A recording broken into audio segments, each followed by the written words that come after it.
jealous because even though it's April, it is still very cold here in Michigan.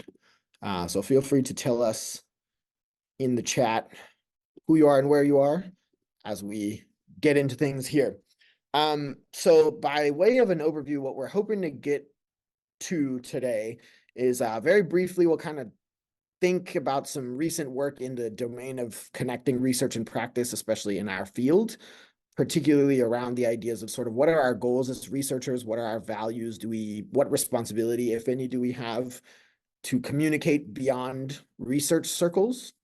Then we're going to really try to problematize a little bit some of the ways we've been doing that communication so far based on some ongoing work that Hyunbin and I are working on, and Hyunbin will really dig into some of that data, including some very fresh data that we're in the process of working with. And then what we want to sort of leave you with are some solutions, some ideas that we've been toying around with and writing about and thinking about, including a proposal that we'd love to get some feedback on. If we have time, we'll try to clarify some misconceptions. If not, that's okay. And then we'll leave you with some takeaways and have lots of time for discussion and Q&A as well. We really do want this to be an invitation either today or beyond today to kind of be in communication with everybody. You know, these are ideas that are evolving and things we're thinking about and lots of questions rather than answers that we have. So we do hope to learn with everybody. Before we get to the good stuff, though, we thought we'd start with a little bit of a warm-up. And since we're on Zoom, if we were in person, I would have you like raise your hand or stand up, but no pressure to have a camera on. That doesn't bother us. What I'm going to have you do instead is use the Zoom reactions. Hopefully, we've all been in Zoom school long enough that you know how to do that. You can find the little reactions button there on your screen. What I'd like you to do is we're going to invite you to... You're going to see a series of statements here, and we're going to invite you to react with a reaction if you feel like the statement applies to you. So we'll start with the first one. You can do a hand clap reaction if you want your research that you do to be useful to other researchers. Is that a thing that you care about, thing that you're interested in? I mean, yeah, right. I thought so. Cool. We'll move on to the next reaction, the next emoji there on the list. Do you want your research to be useful to teachers or non-researchers? So somebody other than researchers, right? We want it to be useful to researchers. What about other stuff? What about other people, other stakeholders? That might be, in the case of Dan, for example, it might be assessment stakeholders, right? Testing companies, test developers, etc. Do you want people other than researchers to read your research? Let us know. What do you think? Do you think like engaging with your work is something you'd like people to do? I would hope so, right? Otherwise, what's the point? I don't know, in my opinion.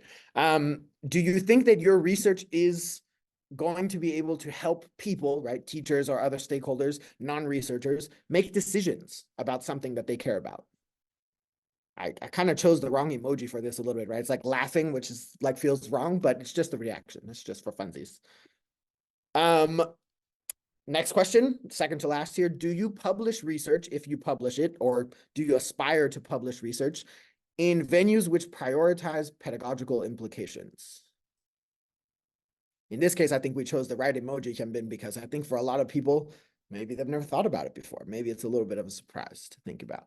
And then finally, have you ever tried to publish something, or do you hope to submit something for publication in venues like Language Teaching Research, TESOL Quarterly, Foreign Language Annals, and or the Modern Language Journal? Are those publication venues that you might be interested in submitting your work to? The good news is, at least from my screen, which is limited, I can't see everybody, but that's okay. Lots of positive reactions, lots of yes, yes, yes, that's me, which is good, which means you came to the right place, because as we think is very important, we want to make sure that you're the right audience for the message that we have. So really what our talk today is geared towards people who are researchers. So if you're a researcher, or you think about yourself as wanting to be a researcher in applied linguistics, language education, or some sort of neighboring discipline, you're in the right place. At any stage of your career, so if you're a master's student, PhD student, full professor, department chair, fine, whatever, it's the right place for you.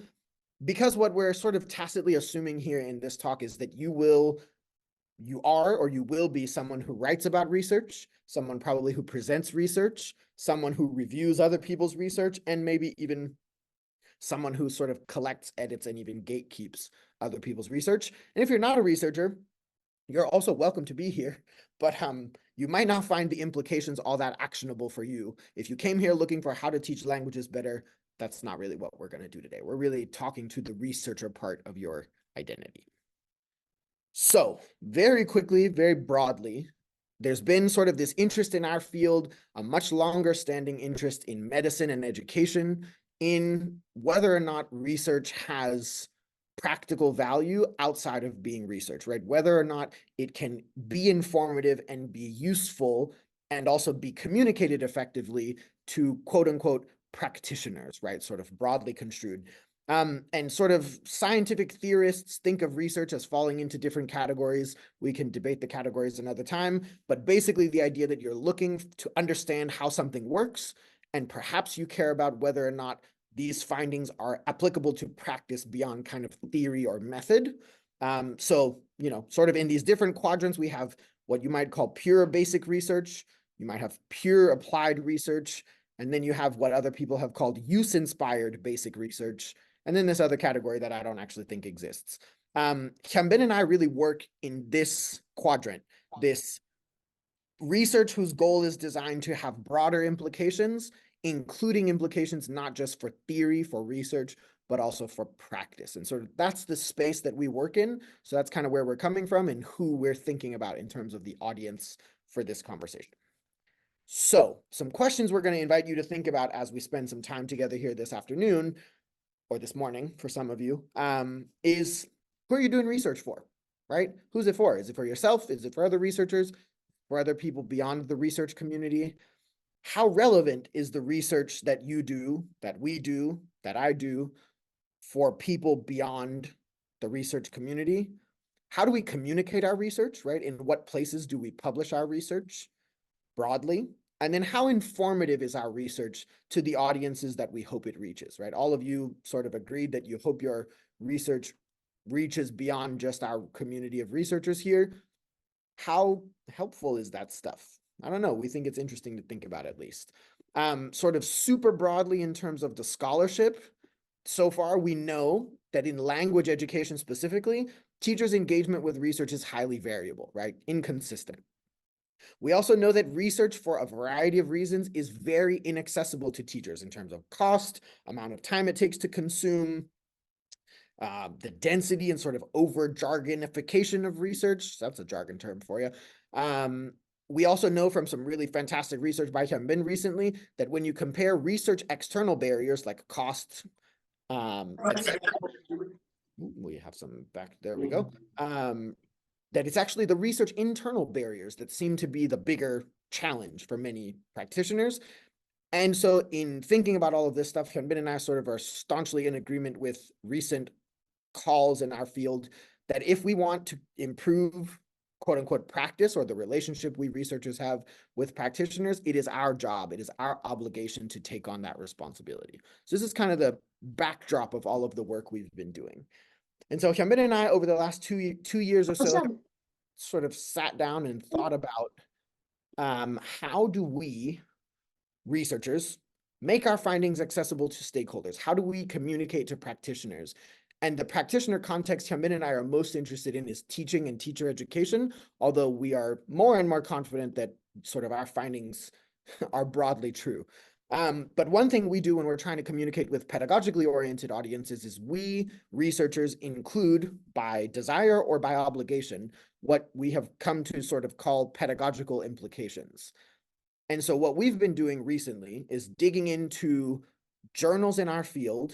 You see, I picked those journals at the beginning for a reason, that are very highly regarded and that also position themselves as being venues for high-level, high-quality, rigorous empirical research that is required, according to the author guidelines, to have implications for practice. And all four of these journals have that in common. You'll notice that other journals like SSLA, for example, are not here because they don't have that guideline. They don't have that requirement.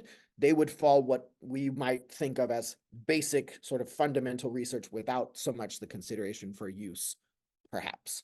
So again, we're kind of living in this quadrant here in terms of the journals we've been digging into, thinking about the way we publish research and how we include these pedagogical implications. The way we define them is sort of here on the screen, taken from a recent study that we published, sort of early data in this area. At least one sentence which contains at least one bit of information that's intended to be informative for practitioner audiences in language education related fields. So you can think teachers, teacher educators, curriculum or materials designers, which would include test designers, for example, policymakers, administrators, etc. In other words, we're not just talking about teaching, right? We're talking about, we chose pedagogical, but we mean it as broadly as possible. Practical really is what it means.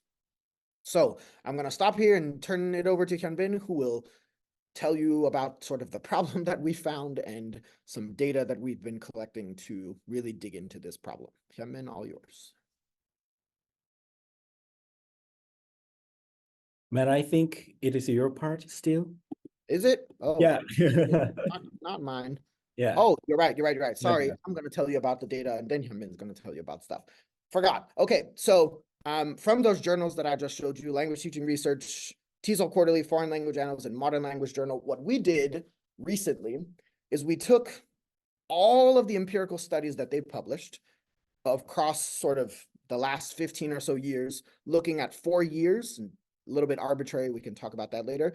We found, so everything that's been published, we pulled out all of the empirical studies.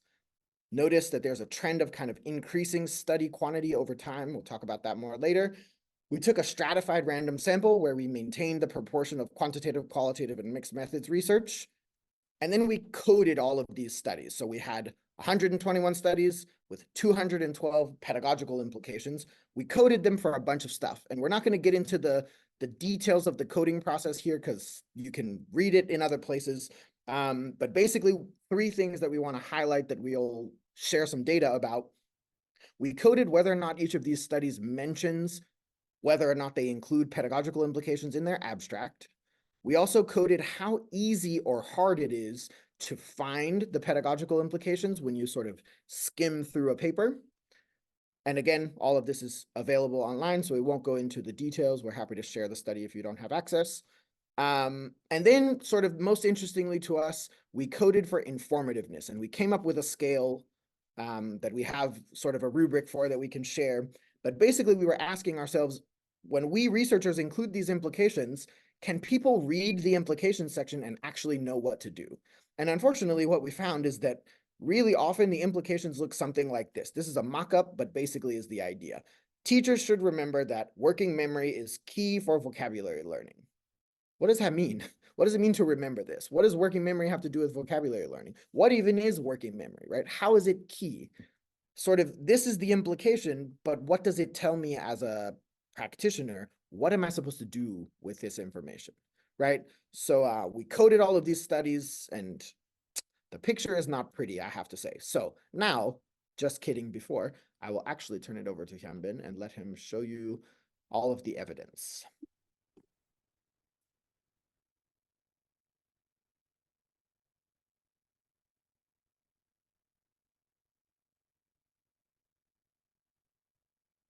Yes, from now on, we are going to talk about some kind of empirical evidence of how we as a field are doing in terms of the pedagogical implications.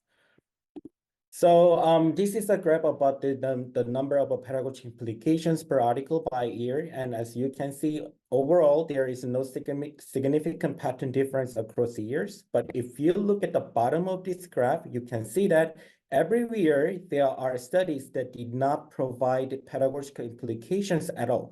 And these studies account for about 24% of the entire paper.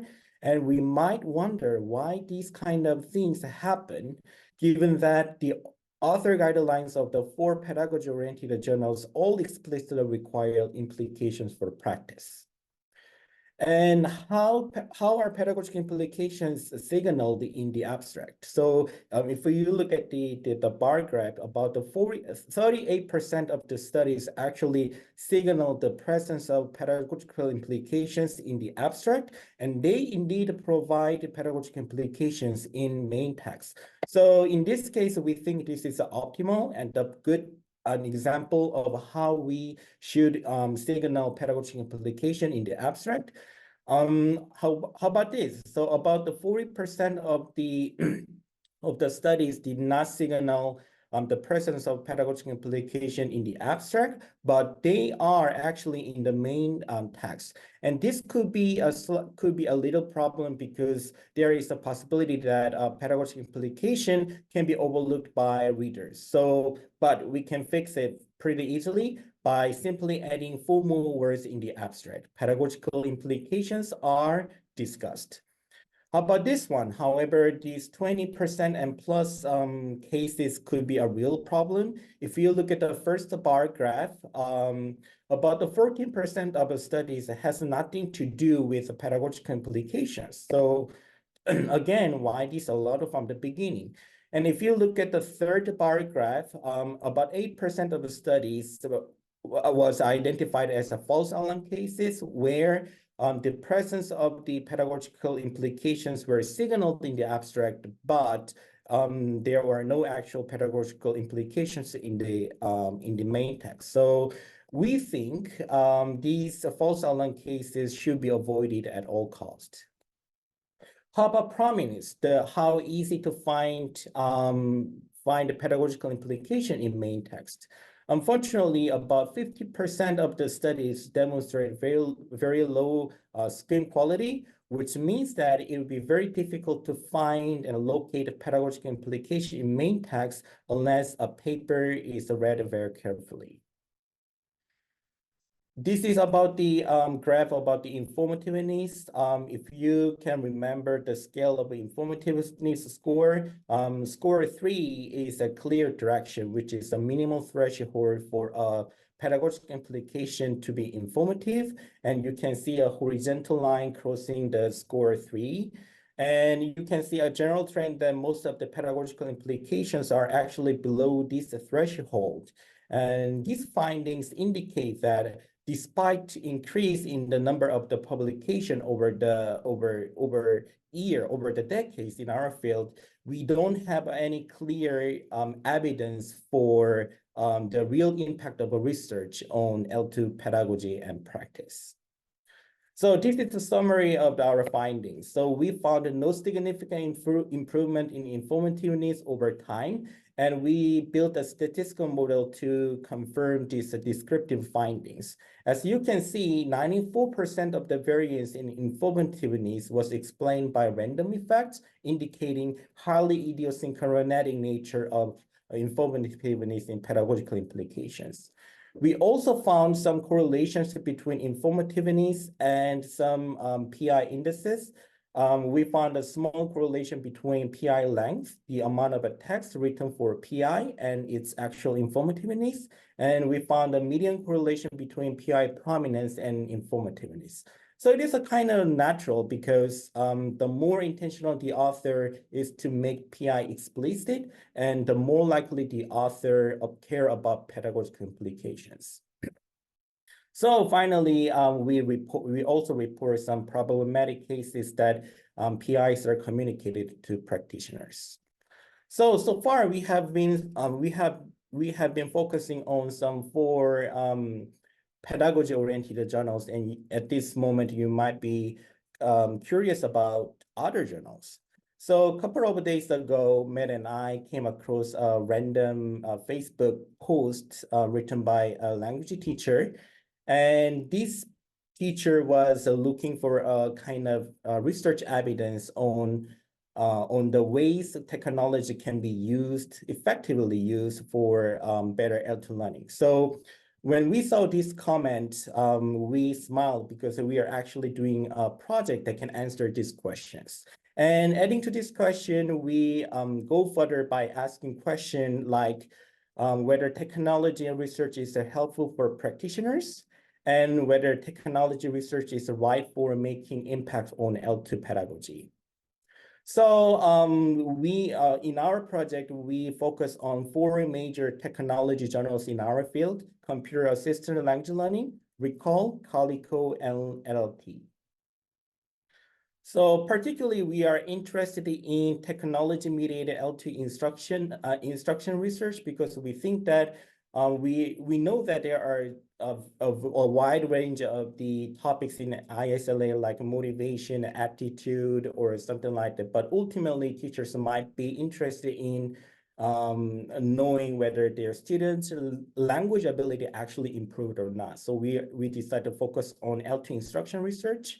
So we actually developed inclusion criteria based on Lowen's ISLA definition. So we include the studies which use a technology as a main instructional tool to systematically manipulate L2 learning mechanisms or conditions. And we include the studies which clearly demonstrate the impact of a technology on L2 development by using pre-post design or group comparisons. So we analyzed the studies published since 2019, and we are particularly interested in 2019 as a starting year of inclusion, because the technology publication began to surge considerably in 2019. So we had between 2019 and the early 2024, we had a total of 748 technology research. And after applying our ISLA criteria, we ended up having 265 studies. In terms of proportion, only 36% of the studies from since 2019 were qualified as a TESOL studies. And for this presentation, we are going to focus on the most recent 2 years, 2023 and early 2024. The total sample size is 51 studies, and we want to show a kind of a snapshot of the most recent years in tech journals rather than a comprehensive review. So this is one of the findings. When it comes to target languages, 84% of the studies were about English as a second language, and 67% of the studies were done in university level settings. So the question is whether we can generalize these findings to other contexts, which is a non-English and non-adult settings. How about easiness and convenience to implement research ideas? So when it comes to access, if you can find a target technology without difficulty and you can use it for free, then we coded that technology as freely available. And if you have a kind of some limited access to a target technology because it was made by researchers and it was not shared, it was not open to the public, or if you have to buy subscriptions or you have to buy software, then we code it as accordingly like a researcher design or commercially available. So when it comes to proportion, about 53% of the studies use a technology that might have some kind of initial variable for practitioners to implement the research ideas. And when it comes to implementability, if a technology requires a basic or regular PC or smart devices and it needs a kind of a open source and free software, we code that technology as a highly implementable. But otherwise, then we gave some kind of lower level of implementability depending on the situations. For example, if a technology use a kind of specific devices like a VR gear, or the software is not fully open to the public, then we gave a mid or low, very low the scale. So when it comes to the proportion, about the 50% of the studies use a technology that might not be highly implementable in real classroom settings. So our question is whether teachers can do or follow or implement the research ideas, even though they want to do that, if they don't have an easy access to those kind of technology, is it doable? So how about the informativeness? As we talked before about the pedagogical implication in non-technology journals, surprisingly or not surprisingly, 92% of the studies provide pedagogical implications with very low quality of informativeness. So another question is that our technology research are useful for L2 pedagogy or something like that. So again, how are we as a field doing? And let's come back to our guiding question, whether technology research is right for making impact on L2 pedagogy. So our answer is not yet, I think. We need a more empirical tech research with a high quality of research. And also at the same time, we need a more research conducted in a more diverse context, going beyond English as a second language or foreign language and going beyond university settings.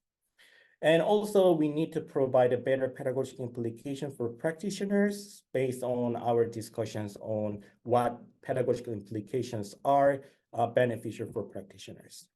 So I think at this moment, you might be interested in listening to our full story of our project, and I think it is a good venue and time to advertise our project. So a team of MSc research team is really working hard on the edited volume titled The Technology and Instructed SLA, Connecting Research and Pedagogy.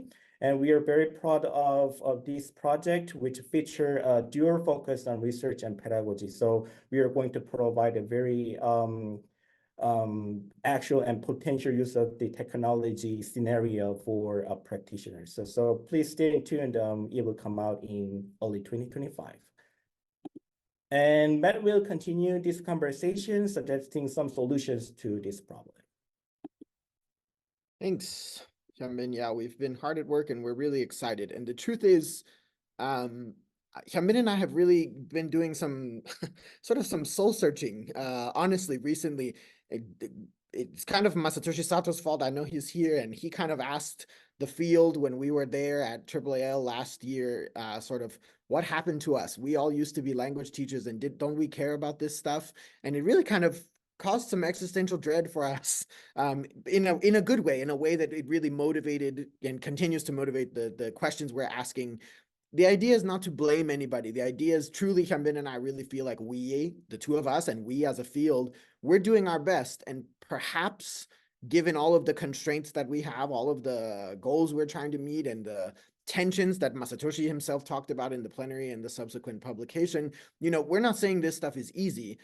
But I think what we're saying is, at least to us, it's worth thinking about. It's worth asking ourselves, are our behaviors in line with our values, and are our values in line with our aspirations for what we want our research to ultimately be doing in the world, right? A researcher asked a class I was sitting in on not that long ago, how has your research helped humanity recently?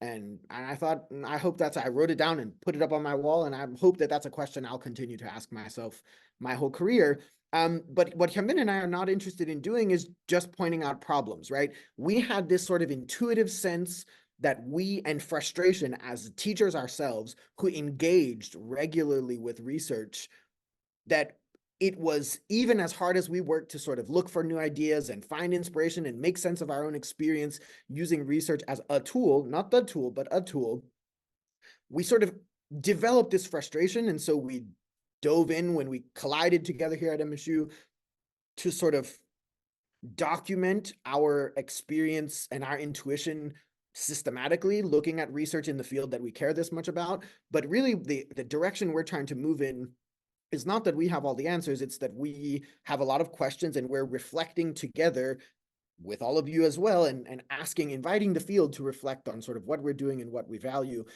And what we've come up with are a couple of tentative ideas, some solutions, okay, so what do we do about it? What are the implications for us as researchers, if you will? So we're gonna describe these tools briefly. Would love to get your input, your thoughts today and in the future. And then I'm gonna tell you about I'm gonna blame Masatoshi one more time in a good way, and tell you about sort of my most recent existential dread and where that led me to kind of have a radical idea that we're gonna run by you before we get out of here today. So, something we've been doing as we've identified some of these tools, I hope this is not going to start jumping forward on me. We'll see.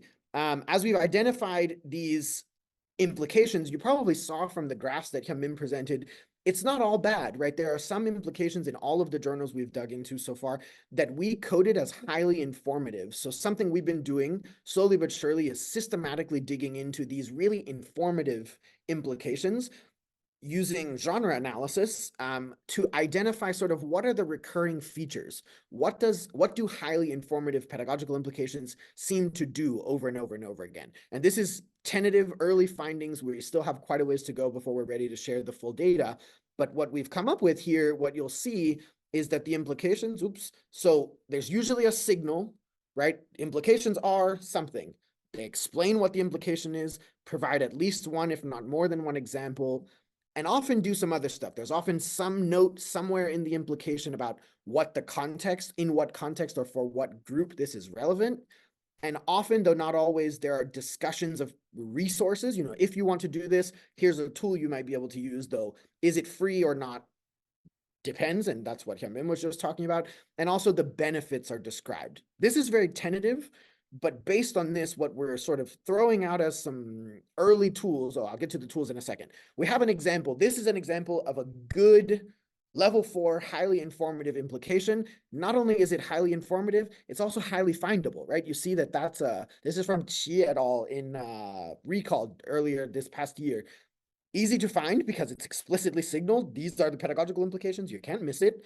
And then it goes through and summarizes, tells you what the context is, gives you an implication, tells you why you should do it, more implication, but acknowledges this is not easy to do. Here's a tool to do it, though. What about if you have a different context? Here's something you can do. This is why it's beneficial, and then sort of wraps up the paragraph with a general summary.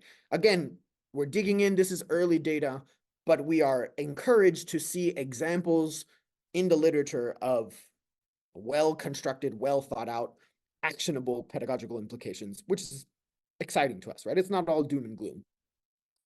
So what we've come up with, 2 tools, tentative, but we're happy to share them. The first one is for when we write research, right? We kind of just made a list. What are the features that make a pedagogical implication informative, right? So a signal, here's an example, audience being specified. So who are you trying to write for? What is the action that you're saying should be taken? What should people do or stop doing? Because stop doing something is also an implication, right? It doesn't have to be do more. Give examples, specific examples, which are hard to give if you're not actually a member of this stakeholder community. So maybe it's a good reason to be in dialogue with the stakeholders you're trying to write to. Talk about what the benefit or the benefits are, for who, and then if you have them, provide resources, links or references, etc., to enable the actionability you're trying to go for, right? So we have this checklist. It's a resource we're going to share very soon in an open access format after we finish crunching the data, but something we're working on, working towards solutions, right? The second thing we've come up with is kind of a checklist for reviewers. If any of you have ever done a review for a journal, you know that they often include some kind of mandatory checklists. And our feeling has grown to be, at least for the journals that profess to care about including implications, perhaps it is worthwhile to add a checklist in those review systems where reviewers share in the responsibility of ensuring that these implications are as good as they could possibly be. Again, tentative. This is something we would love to get feedback on. If you want to talk about it, we'll send it to you and we'll ask you for your feedback. That would be great. Now my Masatoshi story. One more Masatoshi story for the day. So we gave a colloquium at AAAL recently about this topic, and we actually presented some of this data. And Masatoshi basically said at the end, you know, I gave up. I, as a researcher, gave up on giving pedagogical implications because, you know, who are we kidding? We're not writing this research for teachers. So I don't include them in my articles anymore.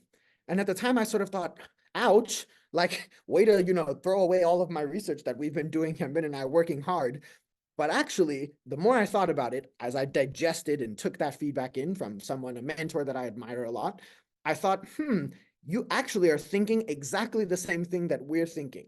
Because what Hyunbin and I would actually like to propose to us as a field, perhaps you noticed not too long ago that we were talking about abstracts, right? And you might have wondered, like, who cares if you signal the presence of a pedagogical implication in the abstract? Why does that matter to you so much?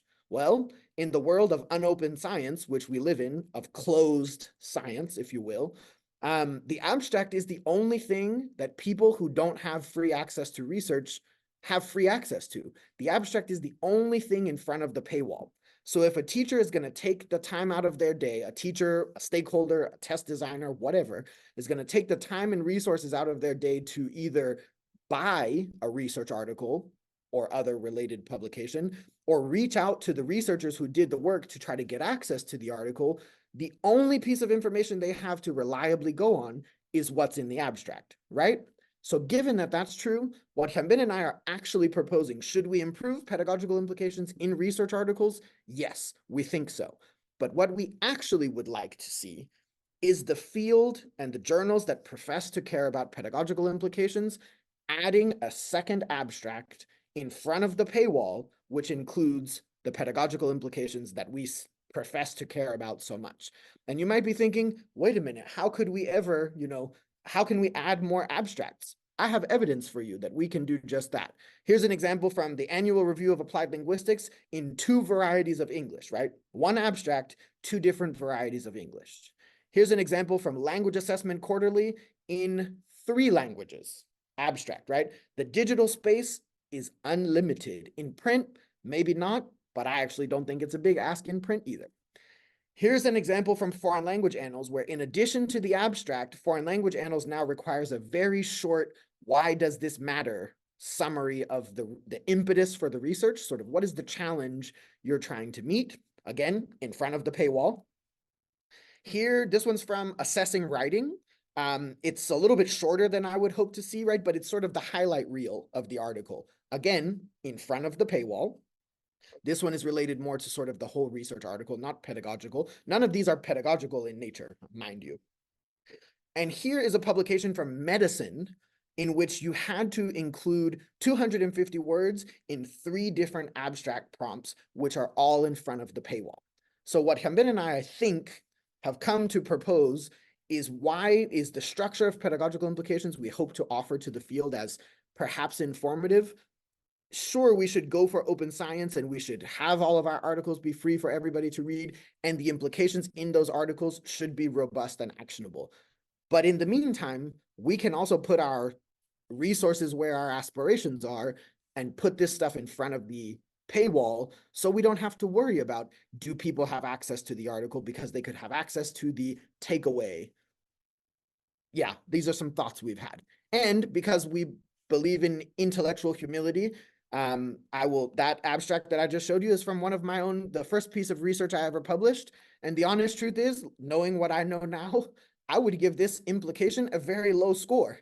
There's nothing actionable about this implication. You would have to read my entire research article to know what I'm talking about and why it makes sense, the proposal, well, at least makes sense to me, the proposal that I'm trying to offer. So what Hyunbin and I are trying to say here is sort of, we think we can all do better as a field, and we think we all want to do better as a field. So we're trying to think about collectively ways we can do just that, which is better. So we're actually doing quite well on time. I'm impressed with us because Hyunbin is very good at keeping time. Matt is not. So proud of us. We're doing well. So some takeaways. In other words, the implications for all of you researchers here in the audience. If you write research, assuming that pedagogical implications are justified, right? Which is a big assumption and not something we studied. We're thinking about it, but it wasn't included in our study. Big assumption, assuming it's justified. We have a decision tree, in case you care. What should you do? Signal that there are implications in the abstract. Even better, write a pedagogical abstract, but that's a journal problem. Specify who you're writing for, who's your audience. Signal the implications in the main text so that they're easily findable, and then ensure that they're independently informative, right? For every implication you write, use a structure that includes all of these features to make sure someone could read just that and do something with it.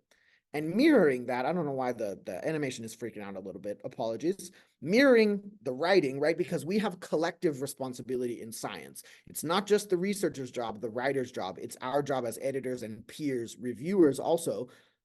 Are the pedagogical implications justified? Important questions, something you should pay attention to. But you can also pay attention to, is it mentioned in the abstract? Is the audience specified? Were the implications easy for you to find? Are they informative? In other words, if you read just the implications, would someone know what to do with that? How long are they? Are they 500 words, but actually saying nothing, like mine was, the one I just gave you? I think that's worth a comment as a reviewer, right? So sort of to conclude here, before we open up for questions, what we'd like to invite you to consider, big picture. If you do nothing else, we hope today's talk has helped you reflect a little bit. What are your values as a researcher? Do your values include informing practice? Do you have alignment between your values and your actions? Do your values include open scholarship? That perhaps is, again, something we can think about. All of these things are interrelated. Are you in regular dialogue with the practitioners that you aspire to connect with? Interesting question. What motivates the research you're doing? One of the things we're looking at in the technology studies that Hyunbin didn't mention is how the researchers got motivated to do the thing that they're studying. Is it they're like, oh, a technology? Is it a theoretical motivation, or is it a confident motivation that the question they're asking is also relevant to practitioners? Do you have what Hyunbin, I think, very beautifully called pedagogical literacy? Do you know how to interpret the findings and ask questions in the first place that are relevant to people who are not researchers? Worth asking, I think. The next step, if you're ready to do something beyond thinking, is acting, right? Are we acting as pedagogically responsible authors, reviewers, editors, and mentors or colleagues? Worth thinking about. And then the next thing, in the age of unopened science, I hope we will all consider sharing our experiences, both doing research, but also trying to bridge these, to build bridges, right? To develop deep relationships with practitioners. What are you doing? What challenges are you encountering? What successes, hopefully, are you also encountering as you try to mobilize this knowledge, right? As you try to take what you're learning and share it with other people. And we really, this is not a superficial shout out. We genuinely, Hyunmin and I have both been fans of Multioleo for a long time, Oasis as well. And just recently on the colloquium we got to organize at AAAL, we got to see some really exciting evidence. It's a little bit correlation, not causation, but it's the best that can be done with the data that's available. We found evidence that having, not we, but researchers have found evidence from 2 different journals that having summaries like Oasis summaries, these free, open, plain summaries, result in more engagement, more downloads, more clicks, more reads of a research study when you hold as many other factors constant as you possibly can. And even if the study is open access, this effect is still detectable. So you get a compounding of the engagement effect with open access plus having a summary in a place like Oasis or Multioleo. So genuinely, we really want to thank the work that this team is doing. Thank you, June, for the wonderful invitation. We're really excited to share this work with everybody, and want to kind of close by inviting you to do better, because we think we can all do better, and we maybe even think we all should do better, but that we're only going to do it together. So thank you very much for your time, for your attention. We hope we've got, 12 or so minutes. We would love to know, are we crazy? Does any of this make sense? Do you have thoughts? Do you have questions? We would love to hear your thoughts, including maybe Masatoshi is going to have feelings about me telling all these stories about him. But thanks. Thank you so much.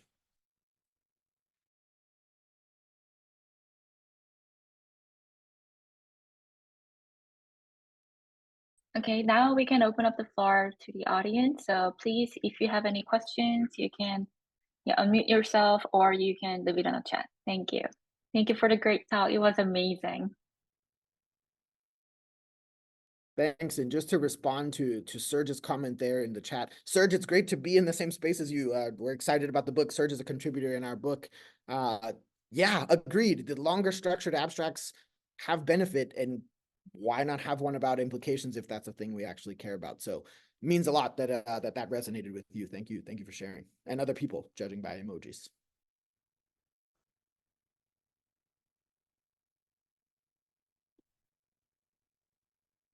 Thoughts, questions, disagreements, or as Hyunbin always says, compliments. We'll take those too. Genuinely curious what thoughts people have. Masatoshi has thoughts, as I anticipated. Hello, hello. Well, thank you very much for your excellent talk. Not only excellent, but very inspiring. So that was very nice, and I was vacuuming the house, to be honest with you, and when you saw my name, and so I'm the bad influencer here. So I was going to ask you about the readership pedagogical implications. And then I like your idea of kind of extracting pedagogical implications into the place where everybody can access. Although, still, I mean, teachers don't go to journal websites. So that's another issue, maybe marketing issue by publishers and etc. Researchers should be working for leading them to the journal websites if this initiative takes place. So that has been answered, and I like the direction. Another question I had is the motivation for researchers to write pedagogical implications. Why? That's an empirical question, I guess. But why do you think researchers write pedagogical implications when they know that pedagogical implications will be read by researchers? That's a great question. It is an empirical question, and after the colloquium, after Lourdes mentioned, wanting us collectively, as you and Benjamin did, actually dig a little bit, to dig more into sort of the identity side of this work. It echoes again back to your plenary and the publication, right? Sort of what happened to us, what are we doing, what do we value, who are we, who am I, right? Part of me feels, my honest response is, part of me feels like it's I sort of see, I don't know if you've ever seen, there's these drawings online sometimes where it's like an angry, sad adult, and inside them is a very happy child trying to reach out, and the adult is angry and the child is happy, and it's this inner conflict of like, I used to be happy and now I'm not happy anymore. I wonder at some level if it's researchers, a manifestation of an identity tension, right? If it's like, I think I should care about this, or I do care about this, but don't know how to do anything but put it here, so I'm going to put it here. Maybe, and that would be looking at it positively. As you know, Hyunbin and I have in the chamber a project where we're going to talk to editors and actually hope to talk also to the authors of these articles that we've dug into empirically, and ask, when in the writing process of the article did you write these pedagogical implications? Were you thinking about it the whole time? Was it part of the motivation of the study, or was it you got to final stages of publication in TESOL Quarterly, and then Charlene Polio said, you need to have pedagogical implications to come here, and you smacked it on at the very end and didn't really think twice about it? It is a fascinating empirical question, and one I think we hope to explore. A slide we didn't show you, and Masatoshi, I will be showing this to you when we see you in East Lansing in a couple of weeks anyway, but one that we've been thinking about recently is this decision tree about sort of, we, Hyunbin and Matt are living right now in this sector, this like, what do your implications look like? But your question gets at, where in the process are we thinking about all of this, and why do we do it in the first place? And what we hope to see is that the motivation for including these implications goes all the way through, from the conceptualization of the study to the design of the study to the reporting of the study, and that we are motivated not only by theoretical questions about how does language learning work, but by practical questions of how does language learning work in classrooms in contexts that I care about. So I think some of the part of motivation is, as Zhao Hong Han wrote in 2007, is pretentious, just to say, lip service. But individual motivation aside, what do you think professional benefits would be to include pedagogical implications in research papers to the authors? To the authors. Honestly, my gut reaction is it allows me to publish in places like MLJ and TESOL Quarterly, right? Because they require it. So the most obvious immediate benefit is, well, if it's required, then I'm going to put it there. And again, it's why we want to talk to editors, because we think the journals have a lot of power in this, incentive structure that we live in. And I know for a fact that the editor, or one editor of TESOL Quarterly at least, who I know for sure, one of the first things they look at in the desk review portion of the editorial process is, are there implications here? And that's a gatekeeping mechanism, right? So sort of the most obvious benefit is I get to be considered in a venue that I otherwise prioritize. The other benefits, I don't know. It's a good question. That's one I want to think about. Okay. So if your spirit is to make a change, then you somewhat need to communicate with editors and publishers Yep. in the long run. Yes, that's exactly the next step. Okay, thank you. Sure, thank you. Dustin. I'm at home, so apologies, and my cat's head pops into this No, response. the cats are more than welcome. So I'm laughing because the description you gave about TESOL Quarterly was exactly what I did to publish my first paper at the end of my MA. Basically, someone said, yeah, publish this in TESOL Quarterly. Oh, crap, we need pedagogical implications. And it became very much a teachers should think about X. And I know students who have had seminars with me since then. I've talked a lot about, like, in hindsight, it's okay, though that's not really like, how is that really helping instructors by, you know, I look at comprehensibility research sometime, and you know, if you do like span the L2 comprehensibility research, at some point, someone has argued that we must consider almost every single variable you can think of when it comes to addressing it. And I know, like, you're talking about like what journals can do and editors. I'm also thinking from a mentorship perspective, as a lot of us move out of graduate study into mentoring. One thing I've been really trying to work on with students here is like asking them at the beginning of the paper, who do you envision your target audience to be? And what are the take-home messages you're targeting from the outset? Like, what are you hoping to tell them if this is the research that you're conducting, right? And then I think at that point, you start thinking, well, you know, okay, so what would the pedagogical implications be, you know, if it's quantitative, if my hypothesis are supported or not supported, like what are you actually going to say? So I think there's also, you know, generational trickle down that having these discussions now, and I know the discussions aren't new, they've been talked about for a while, but trying to push it now, I think it's also on us being aware and passing that down as much as we can to try and improve practices, you know, over the next 10 plus years. Yeah, 100%. Thank you for saying that. The mentorship aspect of it is really important. And what I'd add to that, I guess, is the importance of facilitating sort of the vision that people like Sean Lowen and Masatoshi Sato have talked about, sort of facilitating in that sort of in your challenge almost to the, or your invitation to your mentee to say, what are your implications? Who do you envision your audience being? To sort of invite them to maybe go talk to one of those people before they write the paper, you know what I mean? As like as part of that process. And the other thing, I guess, so something, again, we didn't share the slide because we don't have time, but one of the things that we've been thinking a lot about is, you know, it is important to acknowledge that we're not interested as much at the micro level of a single study, because every study exists in a research agenda, trying to answer big questions. And so the idea that any one study is going to be the end all be all and have implications is an important thing to not take away from what we're trying to say. In the same way that I would love to see more pedagogical implications that don't say do something, but say maybe don't do something. There's a wonderful book by Aaron Hamilton, John Hattie, and Dylan William that came out last year called De-Implementation. And it's about, you know, how we keep telling teachers to do, but in fact, we should be thinking about, if we're going to do this new thing, what's a thing we should stop doing, right? What's the swap that we're doing?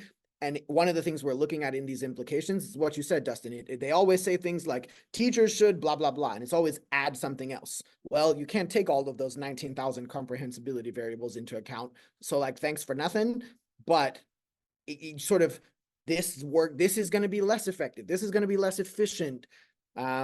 On weight, this one probably matters more than that one. Collectively, those are the things that we hope that, you know, research would offer. And people love to say things like meta-analysis is the solution.